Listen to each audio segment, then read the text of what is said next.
नातं कसं जपावं आणि स्पेशली मुलींना कधी काय फील होतं आणि त्या कधी काय बोलतात आणि त्याच्या मागचा अर्थ आणि अनर्थ. तुम्हाला ट्रँगल ठरवायचा ट्रँगल ठरवा, तुम्हाला अँगल ठरवायचा अँगल ठरवा, पण ह्या ट्रँगल मधले 3 अँगल जे आहेत ते अँगल मिळून जो ट्रँगल होतोय ना तो लव्ह आहे. मी मालवणी घरात आले तर मला ती मालवणी गोडवा फारच आवडला माझ्या सासूबाईंचा. मग ते छानचा मी एक वाईन्स त्या सुरू केल्या. नमस्कार, मी अंकिता शिंदे. इट्स मज्जामध्ये तुम्हा सगळ्यांचं स्वागत. पाहिले ना मी तुला हे नवकोरं नाटक लवकरच रंगभूमी गाजवायला सज्ज आहे आणि या नाटकातली कमाल स्टारकास्ट माझ्यासोबत आहे.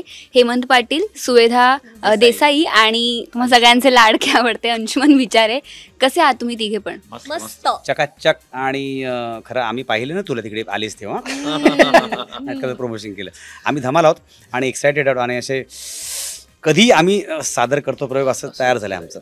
ॲक्च्युली आम्ही सुद्धा पोस्टर बघून किंवा सगळं ऐकून उत्सुक आहोत, कारण कपल ओरिएंटेड किंवा यूथ ओरिएंटेड नाटक आहे, फ्रेश आहे. तर नाटकाबद्दल आधी सगळ्यांना काय सांगा? नाटकाबद्दल एवढंच सांगेन की आपण बऱ्याच वेळा बऱ्याचशा गोष्टी असं पटकन बोलून जातो, त्यामागचा आपण विचार करत नाही. आणि नात्यांमध्ये जास्त होतं, कारण नात्यामध्ये प्रेम असतं, राग असतो, द्वेष असतो, लोभ असतो, सगळं या भावना असल्यामुळे या सगळ्या गोष्टी घडतात. पण मग आपण विचार करायला हवा या सगळ्या गोष्टींचा. मग तो कधी विचार कराल तर आमच्या पाहिलेनं मी तुला, आमच्या सुनील हरिश्चंद्र लिखित दिग्दर्शित नाटक जेव्हा तुम्ही बघाल तेव्हा खरंच तुमचा बघण्याचा दृष्टिकोन नात्यांमध्ये नक्कीच बदलेल. कारण आपण ज्या पद्धतीने विचार करत असतो तसं ते नसतं, खरं म्हणजे ते फार वरवरचं असतं. आणि हेच आमचं नाटक सांगतंय असं मला वाटतं. अगदीच. पण तिघे आहात आणि जेव्हा कपल ओरिएंटेड म्हटलं तेव्हा पहिला मुद्दा की लव्ह ट्रायंगल असणार आहे की काय असणार आहे. सो तुम्हीच सांगा तुमच्या भूमिका कशा असणार आहेत आणि काय असणार आहे. लव्ह ट्रायंगल बद्दल हे चांगलं सांगू शकता. हे सांगा. अरे बोल. लव्ह ट्रायंगल नाही, मी विचार करतेय सांगू नको सांगू. आता सांगितलं तर गडबड होईल. हा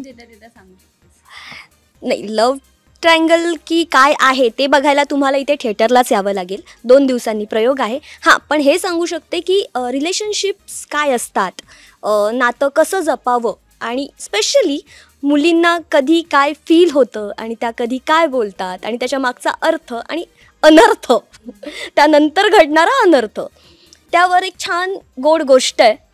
तर तुम्ही या आणि बघा, मी नाही सांगणार. अगदी स्टारकास्ट ना फार छान आहे तुम्हा तिघांची. म्हणजे अंशुमन सर आहेत, हेमंत सर आहेत आणि तू सुद्धा आहेस. जेव्हा तुला कळलं की अंशुमन सर असणार आहेत, कारण तुम्हा दोघांनी एकत्र काम केलं, तेव्हा काय रिॲक्शन होती आणि पहिली भेट कशी होती? अरे बापरे, पहिली रिॲक्शन होती कारण म्हणजे त्याच्यावर काम करायचं. अरे देवा. अरे बापरे म्हटलं. अरे देवा अशी नव्हती. अरे देवा नाही.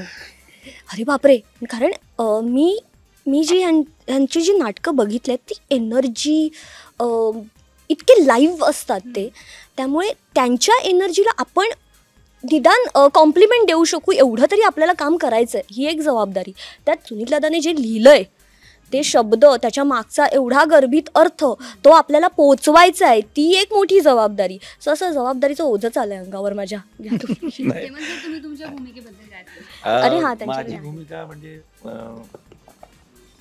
कसं सांगू, खूप खूप वेगळी आहे असं म्हणायला. किंवा तुमच्या कॅरेक्टरचं नाव? हां, माझ्या कॅरेक्टरचं नाव हेमंतच आहे. हां, हेमंतचं नाव आहे माझं त्यात. आणि हे ॲक्च्युली मला हेम्याच म्हणतात, त्यामुळे रोल असा वेगळा आहे. कारण की मी ना माझी भाषा सोडून मी मराठी बोलणार आहे आणि खूप ज्याला म्हणतो की आपण एक बॅलन्स रोल आहे तो असा तलवारीच्या ह्याच्यावर, म्हणजे पडलो तर कापला जाईल पण तलवार काढायची नाही आहे, इतका तो बॅलन्स आहे की एक लाईन आहे, ती लाईन मला क्रॉसही करता येणार नाही आणि त्या लाईनच्या अलीपलीकडे कुठेच हलता येणार नाही. त्यामुळे तो करताना मला खूप कॉन्शियसली करावा लागणार आहे. त्याच्यातून गंमत निर्माण होणारच आहे, गंमत येतेच आहे, पण तो जो बॅलन्स आहे ना तो मला साधायचा आहे. मी आणि तुम्ही जे म्हणाल लव्ह ट्रँगल एक आहे का ते का, मुळात आमच्या नाटकात आहे ना लव्ह आहे. तुम्हाला ट्रँगल ठरवायचा ट्रँगल ठरवा, तुम्हाला अँगल ठरवायचा अँगल ठरवा, पण ह्या ट्रँगल मधले 3 अँगल जे आहेत ते अँगल मिळून जो ट्रँगल होतोय ना तो लव्ह आहे. अगदीच. म्हणजे या नाटकामध्ये भाषेची गंमत सुद्धा असणार आहे का? कारण अंशुमन सर हे कोकणातले आणि जळगाव. सो हां, जळगावचे. सो आहे, पण नाही तशा भाषेची गंमत नाही तशा भाषेची गंमत पण नाटकाच्या भाषेची गंमत आहे. म्हणजे एक लिखाण किती सुंदर असू शकतं, म्हणजे ऑडिओबल असू शकतं, हे बऱ्याच काळांत आलेलं आहे. म्हणजे आम्ही वेगळ्या पद्धतीची विनोदी नाटकं करतो, पंचेस असतात, स्लॅपस्टिक असतं, अंगिक विनोद असतात, शारीरिक आम्ही, पण याच्यामध्ये जेव्हा शब्द मुळात त्या शब्दामध्ये इतका ह्युमर दडलेला असतो, तो फक्त पोचवला की लोकांना बरं हे पण म्हणत नाही हा असं करून आपण लोक पडणार नाही आहेत, पण लोक स्माईल करून अरे यार हे करतो आपण असं नक्की म्हणतात. म्हणजे होमिओपॅथीची गोळी आहे. सांगायचं मुद्दा की ती गोड आहे, पण त्याच्यात जे औषध टाकलंय ते आम्हाला माहिती. कारण आमच्यात टाकणारे आमचे लेखक दिग्दर्शक सुनील सर आहेत. त्यांनी जे काही बनवलंय ना ते त्याला काय म्हणतो यार आपण वो जडीबुटी जो कूट के बनाया उन्होंने, ते त्याच्यात टाकलंय. आणि आम्ही काय केलंय, आम्ही ती पांढरी गोळी आहोत साधी, त्यांनी औषध टाकलंय ते, आणि मग ते आम्ही लोकांना देणार. अगदीच तुमच्या बोलण्यावरून उत्सुकता वाढते किंवा काय असणार ही क्युरिओसिटी आहे. पण सुवेदा मला तुला विचारायचं की तू सोशल मीडियावर बऱ्यापैकी ऍक्टिव्ह असतेस, खूप सारे रील्स असतात, चांगले मिलियन्समध्ये त्याचे व्ह्यूज आहेत, आणि थिएटर, सो रील आणि रंगमंच यातला फरक तुझ्या मते काय, आणि या दोघांचा अनुभव कसा आहे कलाकार म्हणून? एकतर कलाकार म्हणून मी जवळपास एक 10 वर्षापूर्वी व्यावसायिक रंगभूमीवर सुरुवात झाली माझी. आणि मधल्या काळात हे कोविडच्या काळामध्ये एक म्हणतात ना, मी सोशल मीडियाकडे एक प्लॅटफॉर्म म्हणून बघते. जसा ज्या वेळेला सगळंच बंद होतं त्यावेळेला आपल्या हातात एक मोबाईल होता आणि तो एक प्लॅटफॉर्म मला वाटला. कारण काय आहे ना, गायकासाठी रियाज करायला असते, एक जागा असते, तालीम घेणारे असतात, पण ॲक्टरसाठी कोण असतं, त्यांना गाईड करणारं कोण असतं? जर आपण स्वतःवर काम केलं तर ते होईल ना. बरं, ते करून घेणारं कोण? तर त्या काळात तेही नाही. म्हटलं चला आपण स्वतःवर क्राफ्टवर म्हणजे म्हणतात ना काम करूया. म्हणून वेगवेगळे कॅरेक्टर्स आणि ते सगळं सुरू केलं. ते फक्त हेतू एवढाच की मला बोर नाही व्हायचं आहे. मला ते नंतर कधी काम आलं तर मला असं नाही वाटलं पाहिजे अरे मी काहीच नाही केलं इतक्या वर्षांनी, मला जमेल का, हे होईल का. त्यासाठी एकतर भाषा, नेमकं त्या दरम्यान लग्न झालं, मी मालवणी घरात आले, तर मला ती मालवणी गोडवा फारच आवडला माझ्या सासूबाईंचा. मग ते छानचा आम्ही एक वाईन्स त्या सुरू केल्या. आणि रील आणि रंगमंच म्हणायचं तर तुफान फरक आहे हा. म्हणजे रंगमंचाची तुलनाच नाही आहे. इथे जे तयार होतात तेच बाहेर काही करू शकतात.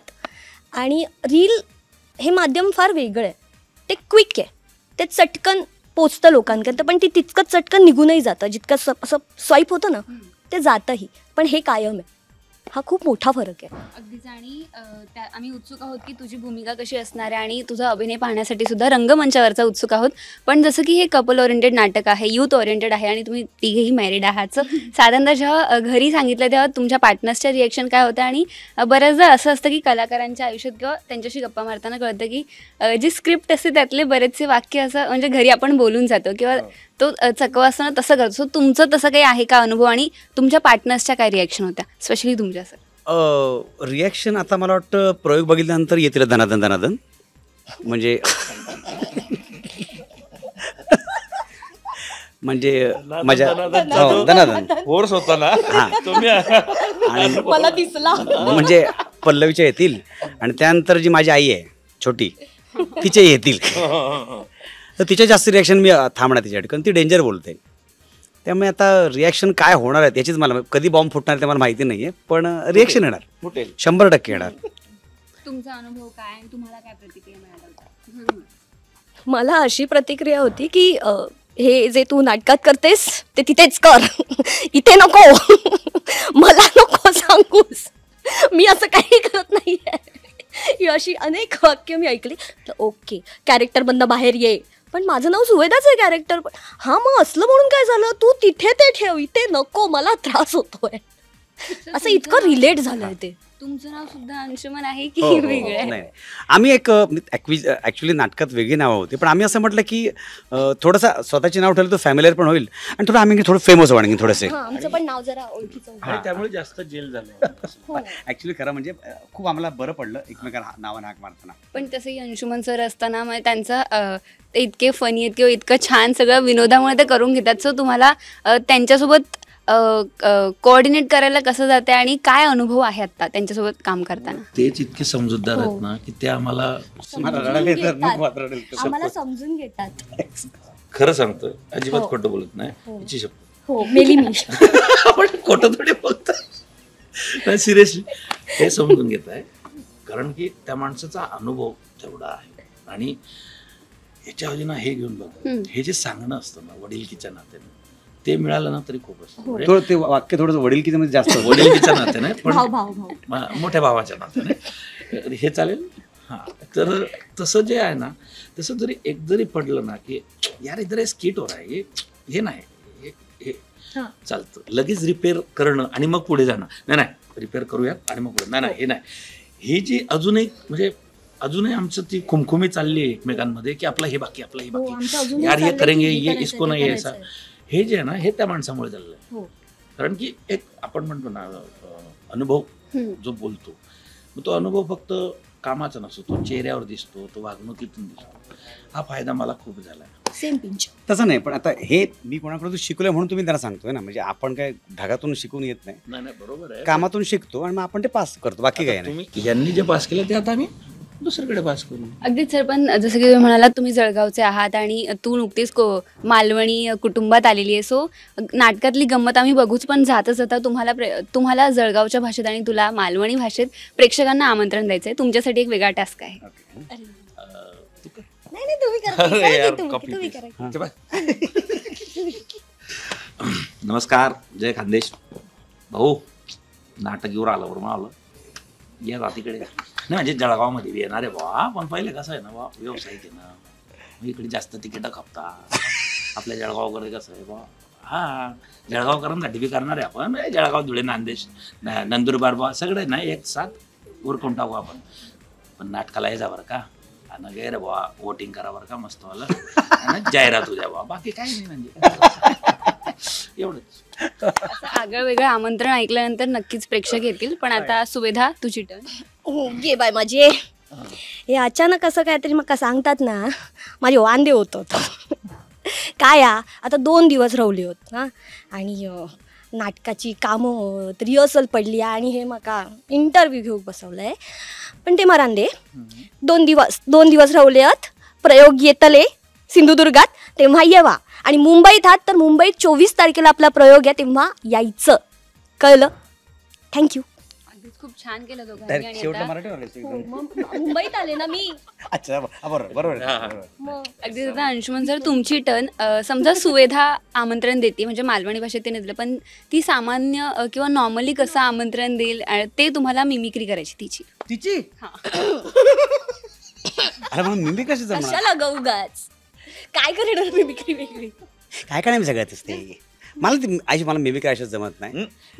जमते नाही मला ऍक्च्युअली जमत नाही. मी आता ही मालवणी बोलली ना, तर मी तो रत्नागिरीची भाषा, संगमेश्वरची भाषा बोलतो. मग त्याला तुम्हाला कळलेलं आहे की आमचं नाटक जो येणार आहे 22 तारखेला शुभारंभ प्रयोग आहे ना, तुम्ही सगळ्यांनी या. आणि तर कसं आहे माहिती आहे काय की प्रयोगाला पुण्यात आम्ही शुभारंभाचं कर, पण मुंबईकरांचं हिथं करतो. ती इथं यायचं, तिकीटं काढायची आणि नंतर बसायचं ना, फुकट तो बघाल तसं मिळणार नाही तुम्हाला, असं पण आहे ना. तर तुम्ही सगळ्यांनी या. पाहिलं ना मी तुला असं म्हणाल, पण तुम्ही पाहायचं नाटक, कळलं काय? तर मी पाहिलं ना असं बोलायचं नाही, तर नाटक पाहायचं आणि लोकांना सांगायचं की बघा आपल्या कोंगणातला पोरगा आहे, तो काम करतोय म्हणून. दोन अरे मेला पहिलं तर पाहू दे.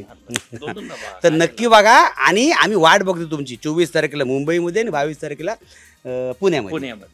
या नक्की. अगदीच थँक्यू सो मच. खूप छान वाटलं तिघांची गप्पा मारून, आणि नव्या गोऱ्या नाटकासाठी खूप साऱ्या शुभेच्छा. Thank you so much. Thank you very much.